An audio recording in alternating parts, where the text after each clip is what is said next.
वहाँ के लोग कहते थे साहब एक नए पैसे का काम आज तक हमारे यहाँ विधायक जी ने नहीं किया, कभी सुख में नहीं आए, दुख में भी नहीं आए, कभी झांकने भी नहीं आए, सिर्फ वोट मांगने आए थे। कांग्रेस पूरी तरह से एक्सपोज हो चुकी है। 15 महीने में कमलनाथ जी जब मुख्यमंत्री थे, जनता को जो वादा करके सरकार बनाए थे वो 15 महीने में एक भी वादा पूरा नहीं कर पाए। इस बार हम लोग स्वर्णिम मध्य प्रदेश बनाने का लक्ष्य लेकर के काम कर रहे हैं। 5 राज्यों के साथ मध्य प्रदेश में भी चुनाव की तारीख का ऐलान हो चुका है। केंद्रीय नेतृत्व ने कई केंद्रीय मंत्री और सांसदों को मैदान पर उतारा है। सतना सीट भी उनमें से एक सीट है जिसमें 4 बार के लोकसभा सांसद गणेश सिंह को मैदान पे पार्टी ने उतारा है। सांसद गणेश सिंह हमारे साथ मौजूद हैं। इस बार कैसी चुनौती उनके लिए होगी? सांसद जी, आज चुनाव की तारीख आ गई है, बेसब्री से सभी को इसका इंतजार था, आपको भी रहा होगा। कैसी तैयारी है, क्या लग रहा है, जनाधार किस ओर है? भारतीय जनता पार्टी तो 12 महीने 7 दिन कोई न कोई कार्यक्रम के माध्यम से जनता के बीच में जाती रही है। और हमारे प्रधानमंत्री नरेंद्र मोदी जी ने सामाजिक सरोकार के इतने कार्यक्रम दे रखे हैं कि हम लोग लगातार जनता के बीच में ही रहते हैं। जब चुनाव परिणाम आ जाता है ठीक दूसरे दिन से फिर हम लोगों का कार्यक्रम शुरू हो जाता है। तो हम लोगों को कोई फ़र्क नहीं पड़ा कि तारीख है चुनाव की कब आएगी, कब घोषित होगी। और हमारी पार्टी ने तो सबसे पहले हमारे यहाँ टिकट भी 3 सूची जारी कर दी, चौथी आज भी आ गई। तो इतना कार्यक्रम को ध्यान में रख कर के हम लोग अपना काम कर रहे हैं। जहाँ तक रहा सवाल आज की डेट आने का, 17 नवंबर की तारीख तय हुई है।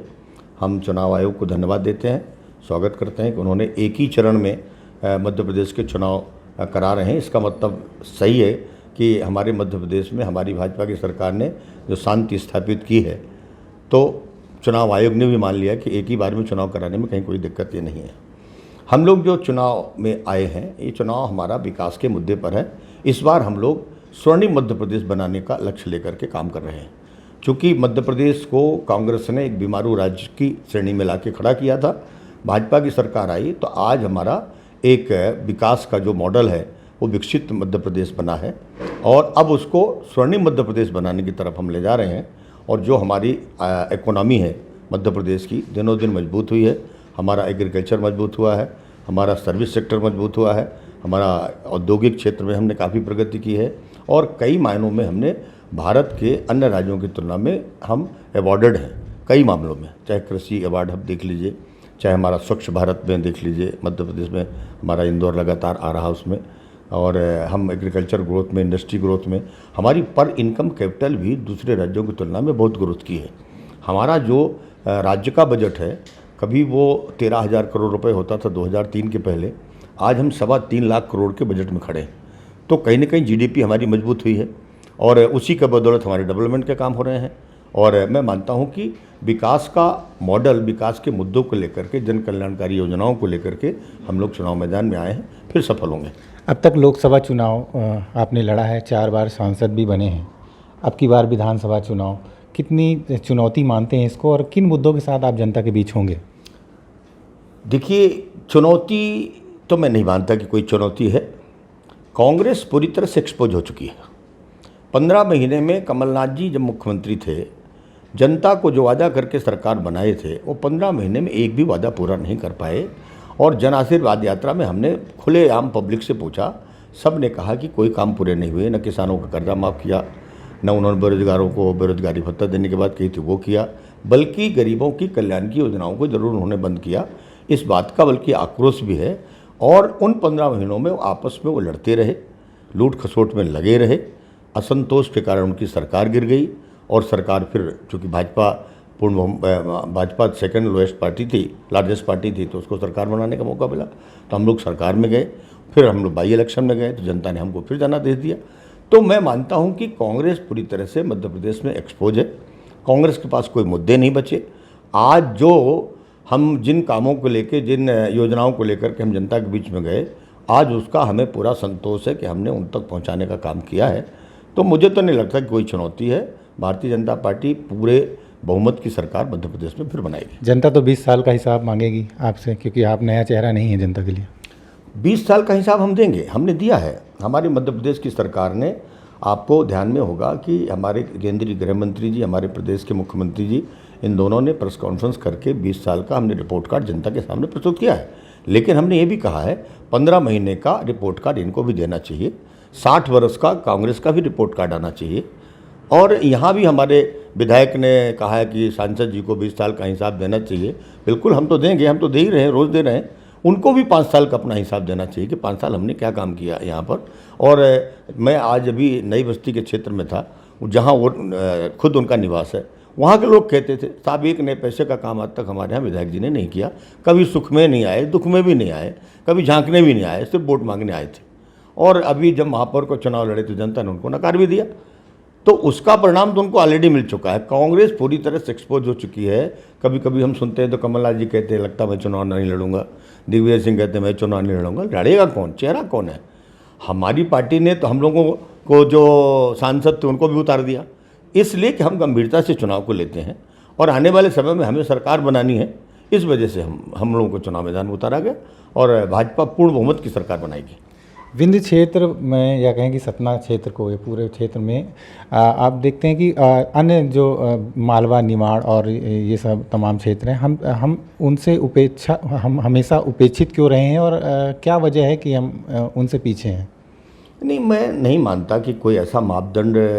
रेवेन्यू भी देखा जाए तो रेवेन्यू के मामले में भी बिल्कुल हमारा नहीं, नो डाउट, हमारा जो क्षेत्र है विंध्य क्षेत्र काफ़ी पोटेंशियल है। हमारे पास मिनरल है, हमारे पास फॉरेस्ट बेस्ड बहुत कुछ है, हमारे पास सांस्कृतिक विरासत है, हमारे पास पानीदार नदियां हैं, हमारा कृषि उत्पादन के क्षेत्र में बहुत आगे हमारा ये पूरा क्षेत्र। हम सभी मायनों में आगे हैं, प्रचुर संपदा है हमारे पास। जहाँ तक सवाल कोई ये कहता कि पीछे रह गया, तो मैं मानता हूँ कि किस बात पर पीछे रह गया। कोई ऐसा मापदंड मुझे नहीं समझ में आता। हमारे यहाँ सड़कें हैं, हमारे यहाँ सिंचाई के संसाधन हैं, हमारे यहाँ उद्योग हैं, हमारे यहाँ शैक्षणिक संस्थान हैं, सब कुछ है। कहाँ किस में हम पीछे हैं? हाँ, ये बात मैं मानता हूँ कि सबकी देखने की और समझने की नज़रिया अलग अलग है। तो मेरे नज़र में तो यहाँ कोई कहीं हम किसी से पीछे है नहीं। महानगर बनाने का, महानगर तो ऑलरेडी देखिए इंदौर और भोपाल, जबलपुर और ग्वालियर है। तो महानगर तो और ही है वहाँ, और इसके अलावा और कहाँ किधर है? तो हम भी महानगर बनने की तर्ज में हैं। अब सतना को हम धीरे धीरे हम बना रहे हैं कि हम विंध्य क्षेत्र का सबसे खूबसूरत शहर बनाएंगे। आने वाले समय में इसको महानगर की तर्ज पर हम ले जाने की तैयारी में हैं। अपने लोग भी चुनौती होंगे क्योंकि आस तो सभी को थी टिकट की और आप मैदान पे हैं। निश्चित तौर पर देखिए, विधानसभा तो मुझे लड़ना नहीं था, मैंने मांगा भी नहीं, लेकिन पार्टी का आदेश हुआ तो वो तो पालन करना ही पड़ेगा। और इन्हीं में से हम किसी न किसी की सिफारिश में भी लगे थे कि इनको मिल जाए, और उनका अवसर भी था। बिल्कुल सही बात है, हमसे ज़्यादा सक्षम है, हमसे ज़्यादा योग्य हैं, हमसे ज़्यादा मेहनत करते हैं, ज़्यादा समय देते हैं। हम तो सांसद थे तो 7 विधानसभा थी, तो ज़्यादा पूरा समय भी नहीं दे पाते थे, तो निश्चित तौर पर उनका हक था। लेकिन भारतीय जनता पार्टी में व्यक्ति कुछ महत्वपूर्ण नहीं होता, उसका चुनाव चिन्ह महत्वपूर्ण है और पार्टी का निर्देश महत्वपूर्ण है। तो कमल चुनाव चिन्ह है, वही प्रत्याशी है, उसी के लिए हम सारे लोग मिलकर काम करेंगे, वही जीतेगा और वही मध्य प्रदेश में सरकार बनाएगा। आखिरी सवाल है मेरा, सतना विधानसभा में देखा जाए तो ब्राह्मण मतदाता और व्यापारी वर्ग निर्णायक भूमिका पे रहता है। क्या लगता है वो किस ओर रहेगा और आप उनको साधने के लिए क्या प्रयास करेंगे? सतना विधानसभा चूँकि ये मुख्यालय है और यहाँ पर मिक्स कम्युनिटियाँ हैं, सभी तरह के लोग रहते हैं, और मैं मानता हूँ कि ज़िले के हर गांव की, हर समाज के लोगों की यहाँ भागीदारी है। ये मिक्स शहर है हमारा, कोई किसी एक का नहीं, दो का नहीं, सब मिला के, और सबका हम लोग सम्मान कर रहे हैं, सबका आदर कर रहे हैं, सबका समर्थन ले रहे हैं, सब समर्थन दे रहे हैं। सैद्धांतिक रूप से पार्टी की ताकत यहाँ बड़ी है, हमारा संगठनात्मक ढांचा मजबूत है, शुरू से रहा है, और एक तो वो ताकत हमारी है। दूसरा, मोदी जी ने जो काम किया है तो वैचारिक दृष्टि से बुद्धिजीवी समाज में, सक्षम समाज में ये बहुत अच्छा पॉजिटिव संदेश है। क्योंकि देखिए, ये चुनाव विधानसभा का सिर्फ मध्य प्रदेश में सरकार बनाने भर का नहीं है, ये विधानसभा का चुनाव हमें 2024 में फिर से मोदी जी को देश का प्रधानमंत्री बनाने का भी चुनाव है। ये हमारा सेमीफाइनल है, हमारा फाइनल तो 24 में है। तो हम अभी से, चूँकि मध्य प्रदेश हमारा रूलिंग स्टेट है, इसलिए हम सरकार बनाने जा रहे हैं। पूरी ताकत के साथ हमने मैदान में अपने प्रत्याशियों को उतारा है, और इसके बाद फिर 24 में हम लोकसभा के चुनाव में जाएंगे। तो हमारी पूरी तैयारी है कि ये सेमीफाइनल और फाइनल दोनों को ध्यान में रख करके चुनाव मैदान में हम लोग आए हैं, इसलिए कोई कसर नहीं छोड़ेंगे और चुनाव जीत करके और मध्य प्रदेश में मुख्यमंत्री भाजपा का बनाएंगे, देश में प्रधानमंत्री मोदी जी को फिर बनाएंगे। तो ये थे सतना के सांसद जो कि भारतीय जनता पार्टी के सतना सीट से प्रत्याशी भी हैं।